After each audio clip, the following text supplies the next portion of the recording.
Hello दोस्तों, मैं हूं कुलदीप। तो आज हम ऐसे शेयर के बारे में बात करेंगे जो आपको कुछ ही सालों में करोड़पति बना देगा। वो कंपनी मार्केट की लीडर है, मार्केट का एक बिग प्लेयर है और एनबीएफसी सेक्टर का टॉप प्लेयर है।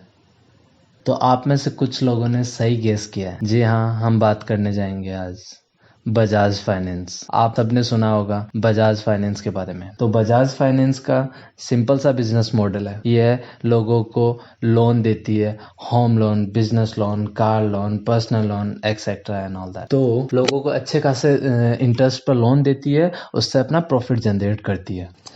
तो शुरू करते हैं बजाज फाइनेंस का फंडामेंटल एनालिसिस। बजाज फाइनेंस की मार्केट कैपिटलाइजेशन है 2,04,515 करोड़ रुपए।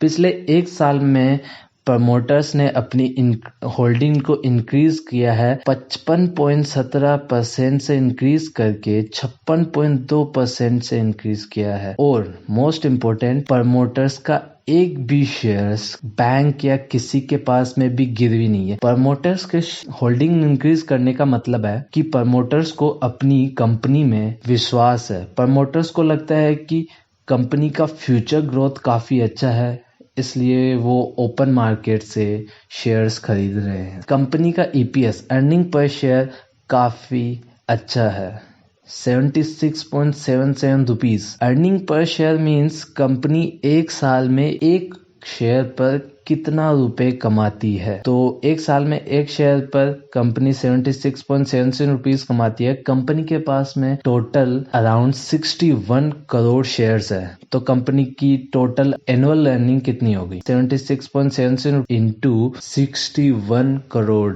कंपनी का डिविडेंड यील्ड काफी कम है, जो कि है 0.29%। यह एक अच्छी बात है। कंपनी का डिविडेंड यील्ड कम होने का मतलब है कि कंपनी अपने शेयर होल्डर को शेयर होल्ड करने के लिए फेस वैल्यू से का कितना परसेंट पैसे दे रही है। तो कंपनी अपने शेयर होल्डर्स को पैसे दे रही है। तो जब कंपनी अपने शेयर होल्डर को कम पैसे देती है तो कंपनी को कहीं ना कहीं लगता है कि कंपनी की फ्यूचर ग्रोथ काफी ज्यादा है, तो वो पैसे वो वहां पर फ्यूचर ग्रोथ कंपनी को और एक्सपेंशन करने में यूटिलाइज करती है। तो कंपनी का डिविडेंड यील्ड कम होना it's a good sign. Company की ईयर ऑन ईयर सेल्स से 37.021% से बढ़ी है लास्ट। पिछले 5 साल में on an average profit growth 40.3% से था। मतलब हर साल कंपनी अपने प्रॉफिट को 40.3% से इंक्रीज कर रही है। कंपनी का आरओई है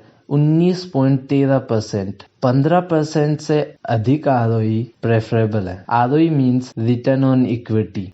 प्रॉफिट आफ्टर टैक्स, कंपनी का year on year profit tax रहा है 20.49%, जो कि अपने आप में एक काफी अच्छी बात। ROA, return on asset, is 3.82%। पिछले 3 साल का ROE है 3.82%। रिटर्न ऑन एसेट का फॉर्मूला है total earning upon total asset. तो कंपनी के पास में जनरली 2% ROE अच्छा होता है, बट यहाँ पर अराउंड 4% का ROE है। पिछले 3 साल से कंपनी मेंटेन करके रखी है, तो बहुत ही अच्छी बात है। प्रॉफिट, ऑपरेटिंग प्रॉफिट और रेवेन्यू। कंपनी का 2016 मार्च में ऑपरेटिंग प्रॉफिट था 7,293.54 करोड़ रुपए, जो कि इंक्रीज होकर 2020 के मार्च क्वार्टर में 23,822.53 करोड़ हो गया। मतलब पिछले 4 साल में कंपनी ने अपना रेवेन्यू 3.26 टाइम्स से इंक्रीज किया है। प्रॉफिट आफ्टर टैक्स, कंपनी का 2016 में प्रॉफिट था 1278.52 करोड़ रुपीस, जो कि इंक्रीज होकर 2020 में 4881.12 करोड़ रुपए हो गया है। मतलब पिछले 4 साल में कंपनी ने प्रॉफिट 3.82 टाइम्स मल्टीप्लाई किया है। यहाँ पर आप देख रहे हो कि कंपनी की टोटल रेवेन्यू केवल 3.26 टाइम से मल्टीप्लाई हुई है और उसी रेवेन्यू से कंपनी ने प्रॉफिट को 3.82 टाइम्स से मल्टीप्लाई किया।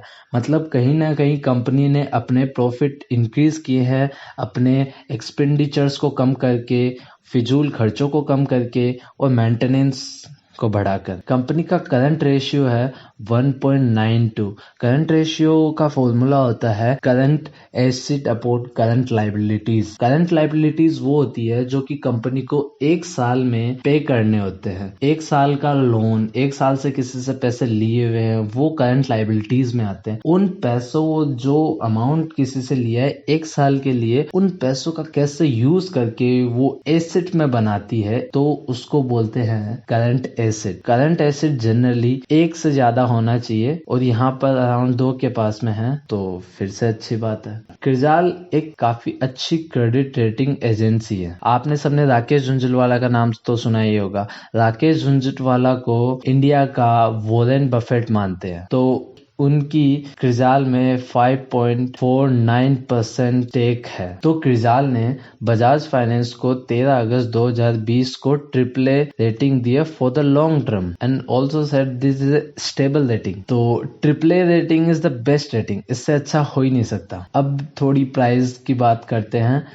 तो 2009 में स्टॉक प्राइस थी 4.6 रुपीज, जो कि बढ़कर 2020 तक 4878 रुपए हो चुकी है। अगर आप तो आप यहाँ पर इमेज में देख सकते हो कि 2009 में से लेकर 19 फरवरी 2020 तक ये रहा, कंपनी ने 1,05,156% रिटर्न दिया है। आप समझ रहे हो, ये लाइक एक्स्ट्रा ऑर्डिनरी रिटर्न है। ऐसे रिटर्न बहुत ही कम मिलते, this is not a normal thing. पिछले 11 साल में कंपनी का CAGR compound annual growth rate 84% है। मतलब हर साल अपने पैसों को ऑलमोस्ट 84% से इंक्रीज कर दिया। अगर आपने 2009 में बजाज फाइनेंस में केवल 10,000 रुपए इन्वेस्ट किए होते, तो वो 10,000 रुपए आज आपके 1,05,00,000 रुपए बन जाते, है ना? काफी बड़ा अमाउंट। अगर आप भी करोड़पति बनना चाहते हैं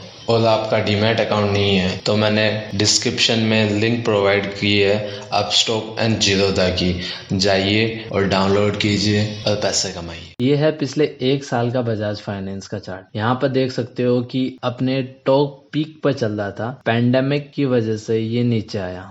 तो हमने भी वहाँ पर काफ़ी अच्छी सारी एक्यूमुलेशन किया है। मेरी on and average accumulation buying price है 1900 के आसपास में, जो कि अभी करंट प्राइस 3500 के आसपास में चल रहा है इसका, 3390 रुपए। तो आप देख रहे हो कि 52 वीक का लो, पिक्चर के राइट बॉटम में 52 वीक लो 1783 रुपए, 52 वीक हाई मतलब पैंडेमिक से पहले 4,923.4 रुपीज था।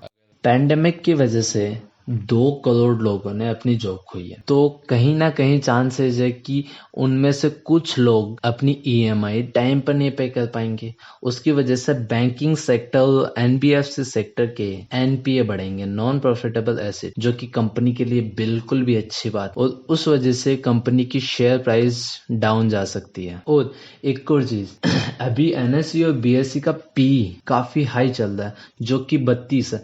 मतलब मार्केट अभी काफी महंगा है।